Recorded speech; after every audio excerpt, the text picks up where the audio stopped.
La caserma di Oderzo è già nella disponibilità della prefettura, quindi... Come a dire, lasciate le speranze, inutile protestare, superflui ogni corteo, marcia e manifestazione contro. Il destino della ex Zanus è già deciso, sarà ed è quello di ospitare i profughi. Così il prefetto di Treviso, annunciando altresì che la prevista soglia dei 1.500 migranti assegnati alla Marca aumenterà e non si sa di quanto, in virtù dell'inarrestabile flusso in arrivo tanto via mare quanto via terra. La previsione è di arrivare a 1.800, ma poi vedremo, in realtà previsioni in questo momento non sono possibili oltre, no? Quello che è il clima nel Mediterraneo, quella che è la situazione di natura internazionale la conoscete tutti e quindi vedremo quello che accadrà.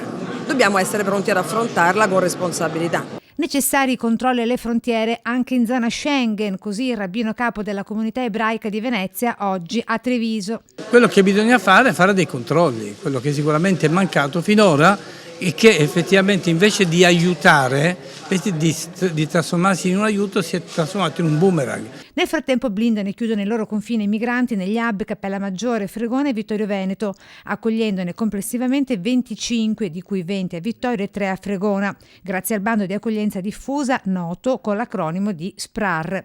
Per cui i comuni che aderiscono allo SPRAR non sono oggetto di ulteriori inserimenti di accoglienza come viene fatta oggi. Primo cittadino contrarissimo all'inserimento nel vicino comune di Cison dei previsti 90 rifugiati in mezzo ai 100 residenti a Borgo Teson, già ribattezzato Borgo Profughi. Non riteniamo sia un modo corretto né opportuno né inclusivo di fare accoglienza.